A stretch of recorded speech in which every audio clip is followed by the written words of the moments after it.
Now we review The Penguin, Episode 2, Inside Man. Alrighty, ladies and gentlemen, I am aware of the fact that I am behind things on The Penguin, but I did watch the first episode and I enjoyed it, and I've watched this episode and I enjoyed it. Inside Man is an episode where we see our penguin for this series, Oswald Cobb, caught between two crime families who are vying for control of the Gotham drug market. Before I go any further, let me remind you that for every 1,000 subscribers I get, I do purchase one of these bracelets from the company 4Ocean. 4Ocean pulls a pound of trash out of the ocean every time I do that. If you would be so kind as to comment, like, and subscribe, you'd be doing your part for a better world. Now, what you see with this episode is actually very unique in terms of storytelling, because the first act of the episode, and I mean everything can be split into 3 acts if it's, basically everything can be split into a beginning, middle, and end, but this has a first act, and the first act consists of a hit and a drug theft where there's a lot of gunfire, and it's the biggest action set piece of the series so far. This is the thing you have to understand, is that this thing, it does feel its budget, which it has a pretty sizable budget for what it is, but it's still not a huge movie budget, so there's a lot of tight scenes. Everything in this film is dark, or everything in this TV show is dark. Very rarely do we get any kind of a shot in broad daylight. Everything is kind of dark and dim, and when you're in somebody's house, it's not as properly lit as a regular house would be. Everything is dark.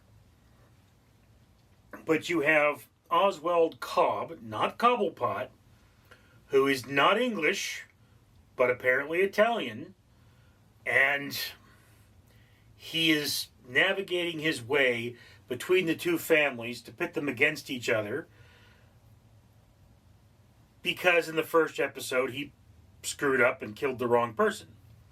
So now he's trying to navigate the chaos to come out on top. Okay, that's what's happening, and he's pitting the families against each other. This is primarily seen with the Falcones, who are the family he originally worked for. He knows them the best. You have the entrenched management of the Falcones. You've got the daughter of the previous leader of the Falcones. They're at odds with each other. So then that weakens the Falcones. It allows a rival crime family to sort of get in there and start, breaking some things down. The dynamic between these characters and how they play off each other is very important. And the characters that we see, of course, Vincent, we see a lot of him. He was introduced in the first episode as a hood who tried to steal the Penguin's rims. The Penguin decided to enlist his aid, partly because he needed another pair of hands. And, cop car. This is what's going on with this particular thing. The Penguin does not have a crew. He's kind of his own thing. I mean, he has the family he works with, and he sort of has underlings, but they're not people of confidence. Vincent is the only person who he is confident with, and that's one of the points of major exposition. Now, the one thing I will say I don't like about this episode is how openly they're talking about these things. There is a scene where the Penguin is talking to the kingpin of the other family, and it's at a table with other people around that can overhear. This meeting I understand the guy's in prison, but they've got some power there. There would be some kind of a way of sneaking him in so that he wouldn't be seen and heard, because if he's seen and heard by everybody, someone is going to rat. That's just how the world works. You can't have large groups of people knowing things. Even when he's speaking to Vincent, one of the things that should be happening is, he should be saying euphemisms. He should be using guarded language so that if anybody did overhear, oh, I was talking about the thing. What thing? The Saturday thing. Well, what's the Saturday thing? Oh, the Saturday thing? Well, what did we do on Saturday? We went to that old liquor store and we got the slush puppies. That's what happened on Saturday. That's what I'm talking about. That's what you're talking about? Look, I don't remember every conversation I had. That's the thing we did on Saturday. That's what I remember. It doesn't sound like you're talking about slushies.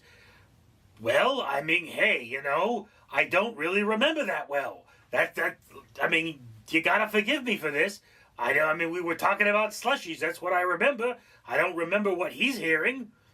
This is how these conversations kind of work, because you say these things in order to have an alibi. This direct conversation here does detract from it for me, but then do also understand that apparently, so I'm told, my family a couple generations ago had mafia connections. So, I mean, look, my grandma had something to do with the mafia.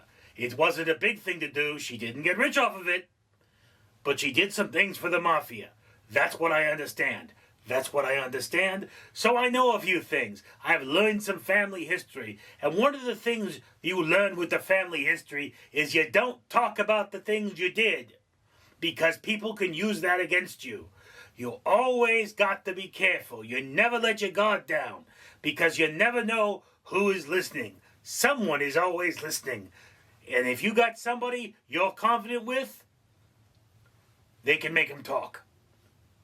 So yeah, and that's part of what's going on in this episode is they find somebody and they try to make him talk, and Penguin's got to deal with that. So yeah, interesting dynamics. Also, Farrell there, being an Irishman and not a Italian, he does the Italian very well. I mean, I don't recognize that accent as being Irish at all, and Farrell may have some Italian blood, but his physicality is excellent. You just see him as this lumbering mass in this episode. He is not the short but grandiose Penguin that I'm used to. He's definitely not the Danny DeVito Penguin, but he is this, big hulking monstrosity who you wouldn't want to mess with. He's kind of a tank, He does have that limp to him, but that doesn't mean he doesn't have muscle behind it.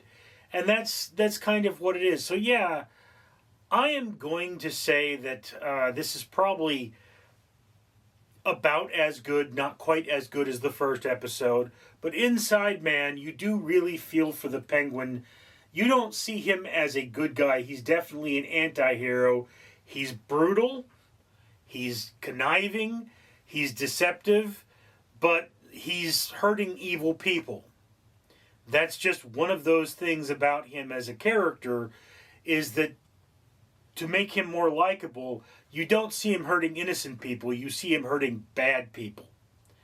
And he's taken Vincent under his wing, and he's trying to teach this man the inside out of the world of crime, because he views that as the only way a person in his situation can get ahead in life.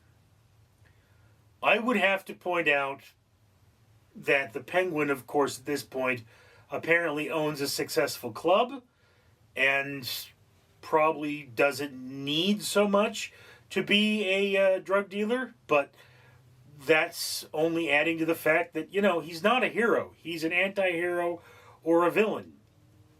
He is the protagonist, but he's still not somebody you should like. Anyway, so this goes to the top of the watch list. It is excellent filmmaking, in my opinion. HBO is doing a great job there. I honestly wish they'd get a little more brutal because they're HBO, and that's what I expect out of HBO. But you know what? The Penguin Inside Man, excellent piece of cinema, very enthralling, top notch. Upper half of that watch list, way up there. That's what I would say. Anyway, that's just my opinion. I'd love to hear yours down in the comments below. I, of course, am Richard. Greetings, humanity. Once again, Fred the Facehugger here, reminding you to comment, like, and subscribe. And of course you should do that because, if you look, I am wearing 2 bracelets.